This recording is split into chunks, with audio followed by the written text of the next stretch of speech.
Walaikum assalam. Originally Hebrew. Okay. It's the name itself is mentioned in Torah. As in Suz? As in Shoshana. Okay. It means lily. Lily. Yeah. Okay.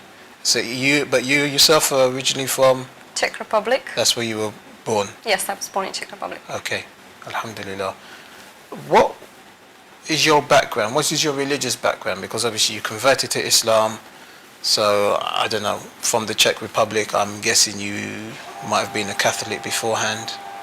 Yes, so I was born in Czechoslovakia back then, and both of my parents were baptized, I think, in Catholic Church, but they were not practicing, and probably, very few people were practicing at that time because of the communist influence. We were under communist rule. Yes. So God or religion was not mentioned at schools, nowhere else. So I was growing up as an atheist, basically. So you were an atheist. So yes. You didn't have a religious background to no, talk of as such.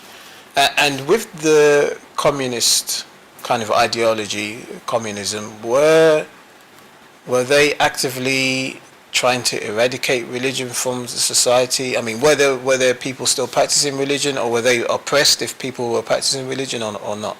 There were still people practicing, and I think there were, in certain extent, they could have been oppressed. But there were few people which were practicing, but probably majority of people were not practicing, and probably are not practicing still. Because I don't remember as a child any discussions about God, about religion with any of my friends at school or anywhere else. Okay. Thank you.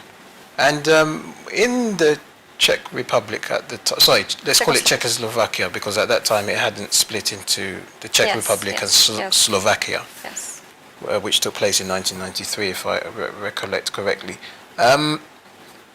Were there any traces of any other religions? Now I'm assuming that most people were probably atheist. While some people were still practicing Catholics. Yes. But were there any evidence? Was there any evidence of any other religions there? Oh yes, I mean other Christian denominations like Orthodox or Protestant. Yes. And Jewish.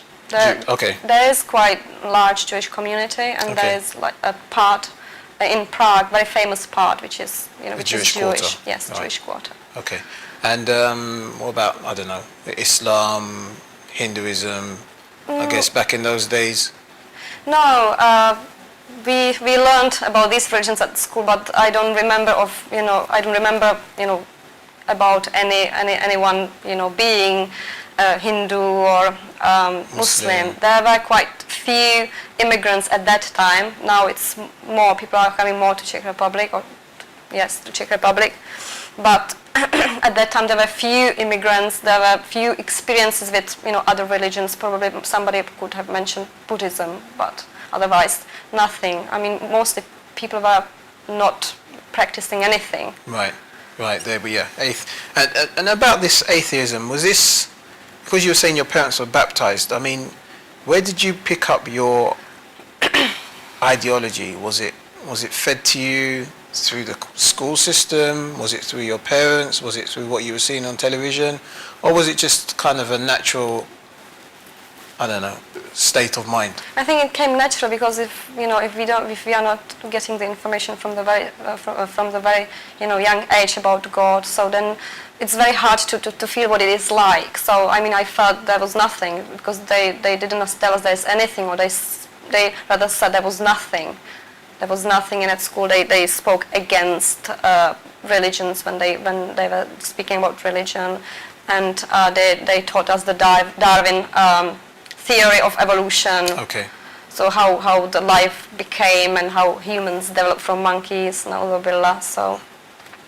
Okay, and just out of curiosity, has this changed much after the fall of communism? I mean, has there been a revival of religion, or has it stayed pretty much the same? I think there could have been some revival. It didn't happen to me at that time, after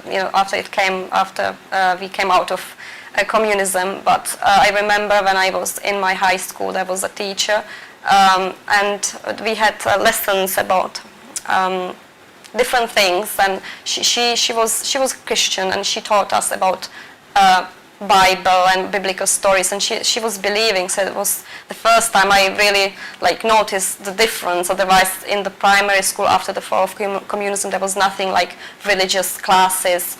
So that was the only time in high school when you know some teacher told us about religion from a kind of religious perspective, not from the historical perspective. Right, so when you say historical perspective, so basically in school you were aware of Christianity, aware of Islam and maybe other religions, but it was just basically something that happened in the past. Is this how it was presented to you? Yes, that we talked about as part of history. We learned about different religions. That the eldest one, as they said, was Hinduism, then came Buddhism, then Christianity, and then Islam, who were the founders of that religion, what was the basic beliefs of that religion, basically. That was only it.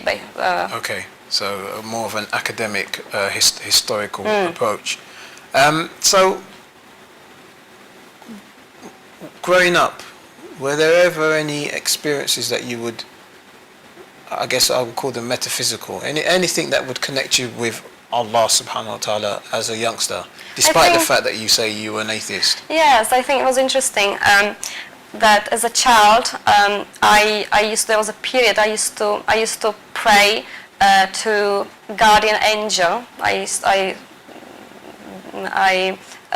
Before I went to bed, then I used to pray and ask for protection. I think this idea came from maybe nursery, when children used to talk if we believed in angels, and probably some child had a religious background, so that there was the discussion. And I like this idea of having something to pray to for protection, because I felt quite empty and sad that there is nothing beyond the physical. So if any human can't help me, if anybody can't help me, so where can I turn to? So that was I think that idea to just to feel happy and to feel something is there. As a security, a yes, sense exactly. of security for you. Yes. Okay, and this was as a young child. Yeah, I think it was in nursery or primary school, very early years. So you must have been destined for higher things from a very young age, because if you were an atheist as a child who was going to nursery or very young in primary school and were praying to the guardian angel for protection, I think it's the nature within us. I think we all need something, and everyone, they say, starts praying. If, for example, they're on the plane and the plane's going to crash, then they start praying even if they are atheists. True. So alhamdulillah, who knows, maybe Allah was answering your prayer from that time, and here you are today. Allah knows best. What about growing up? Because obviously this was as a very young child, in your 10, 11, 12, at this particular age, we start thinking for ourselves, we start contemplating on different aspects of life. Was there ever any awakening then? I mean, was there ever any connection with religion, or let's just say God at this Well, stage? I didn't have any connection. I think it was just all negative at that time, because we used to, during historic lessons, we used to learn about the revival kind of tendencies within Christianity to kind of purify Christianity from the evils, and we learned about the evils of the Christian church, and what they used to do, and the Holy Inquisition, and the burning of witches, and these kind of things. So it was all negative. So I had quite negative outlook on religion. Okay, and what about your friends at school? Would you say that all of you, bar none, every single one of you were all atheists, or was there anybody who had some religious influence in their outlook? Not in the primary school, but in the secondary school, in the high school, there was a girl. She mentioned her grandma. She converted to Mormon religion. So we used to talk about it, and we used to talk about Mormons having multiple wives, as many as they wanted. So we found it very funny, and we found it very interesting that a person like from from Europe, kind of, I don't know, civilized, place would adopt this kind of, belief of, having many wives. It's quite strange for us. Yes. So so this again was really the only incident of you. And did the Mormon faith have an effect on you? I mean, did you try and search out more? Did you go to their church or anything like this? Once we went there, but not to learn about the faith itself, but they provided free English lessons. So we went once, and we were not very impressed by the quality of the lesson. So Right. we didn't come back again.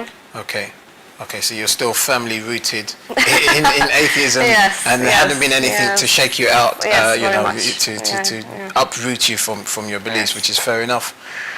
I mean, okay, what about your concept as an atheist of life in general? I mean, were you of the opinion that you were just here to live for 70 years and then die, and then that would be the end of it?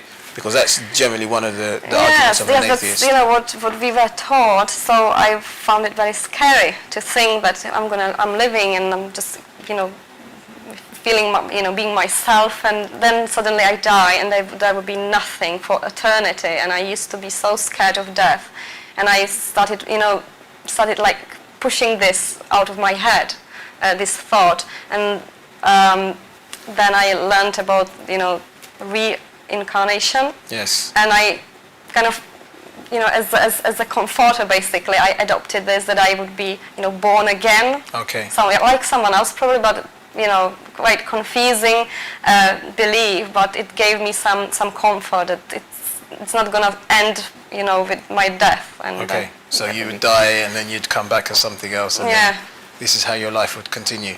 Or, as another human being, or? I wasn't clear about it. Okay. It didn't matter. Okay. I think as a human, I thought, I probably would better believe to become a human being than some ant and somebody will step on me. So. Fair enough. So, okay. So,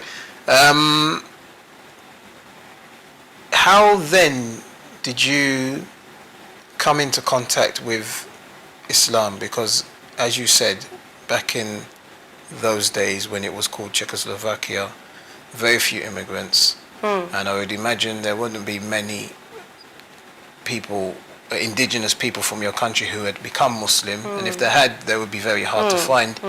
So I'm trying to understand how you would then come into contact with Islam. So when I left my school, I started working in a shop which was run by Muslims. It was a shop in the center of Prague, and they were selling kind of luxury stuff as crystal, Czech crystal, or Persian rugs and Persian handicrafts. So the owner of the shop was Muslim, and other workers were Muslim as well. So that was my first encounter with Islam.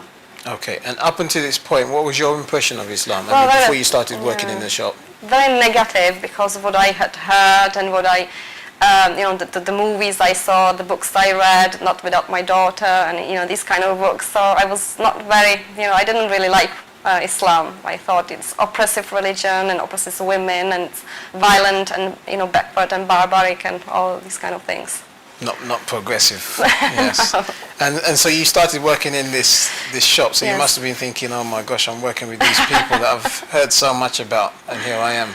Yeah, I was cautious. I was a bit nervous with them, but soon I stopped being nervous and I felt more like comfortable with them. I found that they were very nice people. They were very polite, gentle, generous, genuinely interested in people's lives and their problems, and really wanted to help. If we had some problems, if they heard we had some problems, they would come to us and try to help us. So it was completely different from what I had heard about Islam. So your impression of Muslims, this is the first time you had met Muslims, I would assume. Yes. So your impression of Muslims wasn't in according to what you had learned about Islam Yes. up to this point. Okay, so what happened afterwards? So you've met Muslims for the first time. You find them to be nice people, polite people, concern people for your welfare, etc., etc. But why would, I mean, I'm trying to understand as to why this would make you become interested in Islam, if you know what I mean. I always used to like justice and logic and common sense. So this, we used to have conversation with them. It was very nice. We could learn so much from them, different, perspectives and different opinions. We really enjoyed our discussions, and the discussions were about generally about life, and they used to talk about their beliefs, and even they didn't say this is Islam. It was just the way they talk, and what they were saying was making so much sense, and I felt like very comfortable. My heart was was agreeing to what they were saying. So I really wanted to know more and more, and I was really interested, and I used to ask them questions, and I used to be mostly interested in rights of women, because it was, I was very concerned about women's rights. So what I had heard about Islam previously was not very something positive. So I was asking questions about certain things, and they used to give me answers, and it was like clearing up that actually it's not like they say, like for example that I used to hear that when men with their wives walks, the man walks and the wife has to walk 3 steps at least behind the man, just to show the superiority of men, and they were saying it's all these kind of things are all rubbish, and because they were Muslims, and the way they showed the respect towards us women, I believed what they were saying, firsthand. They know what they were talking, because they were Muslims. Yes. And for example, I asked about jihad, because they were talking about jihad, spreading Islam with sword, and they were saying no, it's not that. It's basically you only fight for protection if somebody attacks you. You fight. Yeah, exactly. Not attacking. It's not within Islam. So I was saying, oh, okay. So, okay. Yeah. And of course, I mean, jihad is a very, very controversial topic in the West at the moment, but I mean, very important as well, as I'm sure you know now as a Muslim, when we talk about jihad, as the famous hadith of the Holy Prophet, the greater jihad is the jihad al-nafs. Yes. This is the jihad that we should be focusing on more than anything. But what about hijab? What about the fact that women, when they go to the mosque, have a separate area? Didn't you have a problem with this? I think I asked about this, and the reply I received was it's for example for the protection of the women, that not to be kind of bothered, not to be looked at as a object basically of desire.